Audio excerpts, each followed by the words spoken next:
Саламатсыңарбы студенттер?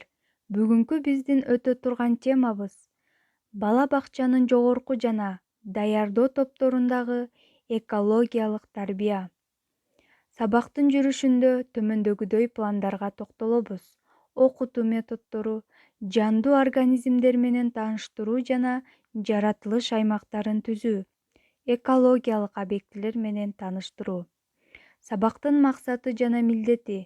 Максаты экологиялык маданияттын негиздерин калыптандыруу жана чыгармачыл ой жүгүртүүнү өнүктүрүү.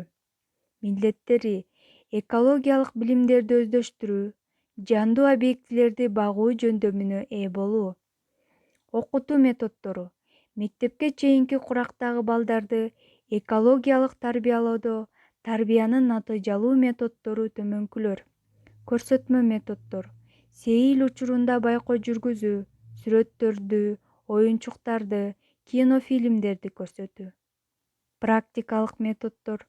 Дидактикалык оюндар, кыймылдуу оюндар, чыгармачыл оюндар, табиятта эмгектенүү.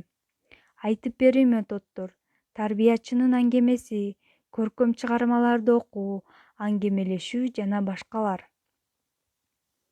Балдарды жогоруда аталган методдор менен окутуу, кайталоо принциптери менен жана жаратылыш чөйрөсү менен тааныштырып, окутуу менен коштолот. Балдардын билим алуусу оюн аркылуу тереңдейт жана бекемделет. Жандуу организмдер менен тааныштыруу жана жаратылыш аймактарын түзүү. Мектепке чейинкилер жаратылыш жөнүндө, өзгөчө жаныбарлар дүйнөсү жөнүндө көп билишет. Бирок алардын бардыгында эле дилгирлик сезим өнүккөн эмес. Мындай сапат баланын билимин андан ары тереңдеген сайын пайда болот. Балдарды тааныштыруу үчүн объектилердин санына кызыкпоо керек. Андан көрө айрым объектилер жөнүндө материалдарды тереңирээк бергенибиз жакшы. Мисалы, аю жөнүндө биз эмнелерди билебиз? Ал жапайы, күрөң, ак болот, майтаман, балпаңдап басат. Андан кийин аюнун жаңы мүнөздөмөлөрү, акырындык менен ишке ашат. Аюнун тышкы кейпи кандай? Эмне менен тамактанат? Душмандан кантип качат? Эмнеси менен сага жагат? Бул жапайы же үй жаныбарыбы? Бул жерде бала жаныбардын мүнөзүн, тышкы кейпин, кылк жоругун байкайт жана белгилүү жыйынтыктарды чыгарат. Жыты буркураган мөмө жемиштерди, балыктарды жана эттерди жейт, ийинде жашайт. Алынган билим тереңделип, системага салынып жана дидактикалык, кыймылдуу, стол үстүндөгү сюжеттик жана башка оюндар менен коштолот. Жаратылыш аймактарын түзүү. Айлана чөйрө баланын экологиялык тарбия алышынын эң маанилүү каражаты болуп саналат. Курчаган чөйрөнү таанып билүүдө сезүү органдарынын кеңири катышуусу үчүн негизги шарт катары баланын айланасындагы жандуу табият аймагын түзүү каралат. Экологиялык объектилер менен тааныштыруу. Аквариум. Аквариум табигый көлмөнүн модели, микросистема. Анда бардык компоненттер суу, аба, жарык, өсүмдүктөр, балыктар белгилүү байланышта болот жана экологиялык тең салмактуулукту сактайт. Чоң капас же вольерлер. Канаттуулар чоң капаста же вольерлерде кармоо керек. Алар учуп конуп тургандай шарт түзүлүшү зарыл. Экологиялык шарттар сакталат. Капастын түбүндө таза кургак кум төгүлөт. Анткени канаттуулар тиши болбойт. Андыктан тамакты кумдуу же майда таштардын жардамы менен бөтөгөдө иштетет. Террариум. Майда макулуктар, ташбака, кирпи, деңиз чычканы үчүн арналган.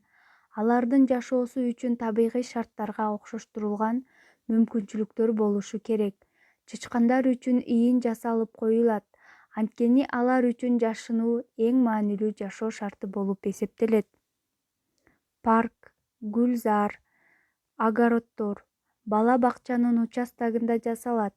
Өсүмдүктөрдүн тышкы көрүнүшүн, алардын түзүлүшүн, сезондук өзгөрүшүн тактап коюшат.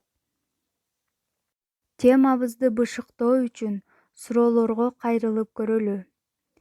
Сейил учурунда байкоо жүргүзүү, сүрөттөрдү, оюнчуктарды, Кинофильмдерди көрсөтүү окуу методунун кайсынысына кирет? Жоопторду карайбыз.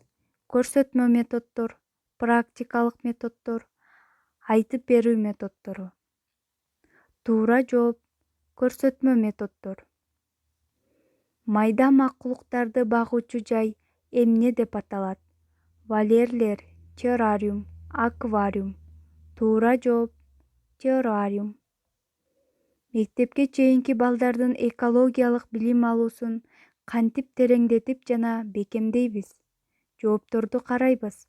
Оюн аркылуу, маектешүү аркылуу, сүрөттөр аркылуу. Туура жооп оюн аркылуу. Табигый көлмөнүн модели эмне деп аталат?